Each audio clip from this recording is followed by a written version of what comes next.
ஃப்ளைட்ல ஒன்னா டிராவல் கூட பண்ணக்கூடாதுன்னா எப்படிங்க? நடிகை கீர்த்தி சுரேஷுடைய கல்யாணம் கோவால டிசம்பர் 12ஆம் தேதி நடந்து முடிஞ்சிருக்கு.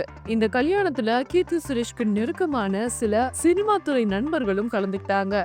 இந்த கல்யாணத்துல தளபதி விஜய் அவர்களும் த்ரிஷா அவர்களும் கலந்துக்கிட்டாங்க. இவங்க 2 பேரும் கல்யாணத்துக்கு ஒரே பிரைவேட் விமானத்துல போயிட்டு வந்திருக்காங்க. அங்க தளபதிய செக்யூரிட்டி கார்டு செக் பண்ற ஒரு வீடியோவும் சமூக வலைதளத்துல வைரல் ஆயிட்டு வருது.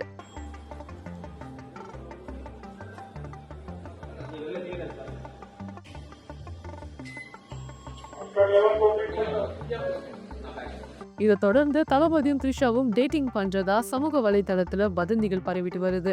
இதுக்கு நெட்டிசன்ஸ் எப்படி ரியாக்ட் பண்ணிட்டு இருக்காங்கன்னா, keep it private until it's பெர்மனன்ட்னும், விஜய் த்ரிஷாவுடைய பேர் சூப்பர்னும் கமெண்ட் பண்ணிட்டு வராங்க. இன்னொரு பக்கம் 2 பேரும் ஒன்னா டிராவல் பண்ண என்ன தப்புன்னும், அப்படியே டேட்டிங் போனாலும் உங்களுக்கு என்ன இதுல பிரச்சனைனும், விஜய் த்ரிஷா கூட இன்னும் சிலரும் பயணம் செஞ்சிருக்காங்கன்னும் டிஃபெண்ட் பண்ணிட்டு வராங்க.